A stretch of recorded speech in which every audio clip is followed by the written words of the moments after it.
kita mengalami masalah, kita jadi semakin belajar lebih cepat dan lebih cepat dan lebih mendalam tentang hidup dan membuat perilaku dan perubahan pola pikir kita itu lebih lebih apa ya lebih Hmm. matang gitu.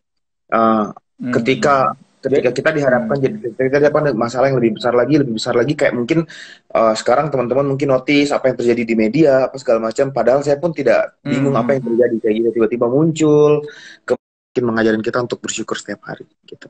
Justru betul. kalau kita tanpa masalah maka kita tidak akan belajar banyak gitu.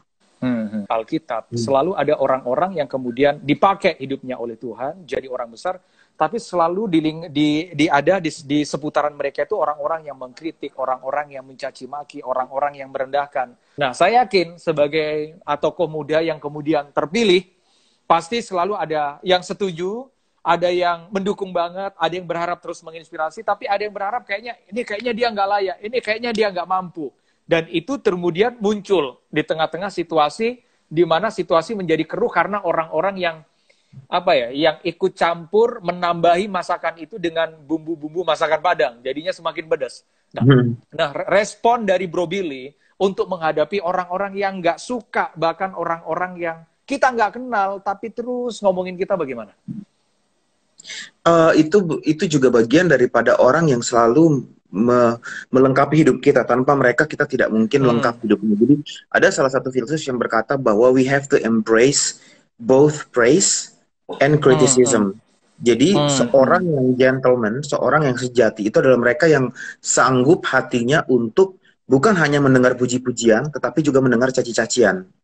Caci-cacian dan makian. Itulah seorang manusia yang paling kuat. Saya tidak menganggap diri saya sudah sesempurna itu untuk kuat menghadapi cacian ya.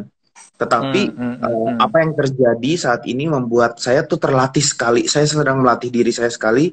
Semakin kuat lagi ya, semakin kuat. Ini latihan yang benar-benar luar biasa. Semakin kuat untuk kita menghadapi. Kita tidak boleh mendisregard hal-hal tersebut. Ketika dia berkata tentang sesuatu, itu menjadi call untuk kita bahwa something is happening yang harus kita waspadai. Tentang akun bodong, kemudian munculan fitnah. Aku pikir kalau kita baca di kisah-kisah di kitab, orang-orang seperti Nabi Yusuf, orang-orang seperti Nabi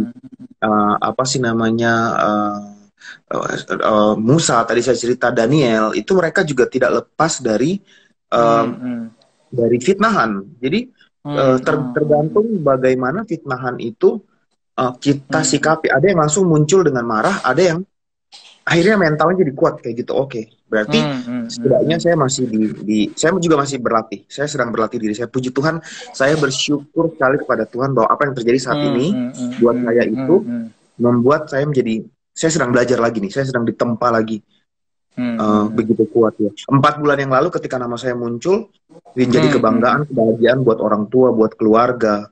Ya kan, bangga dan kayaknya semuanya mulus, semuanya hebat. Tiba-tiba di bulan keempat ditempa lagi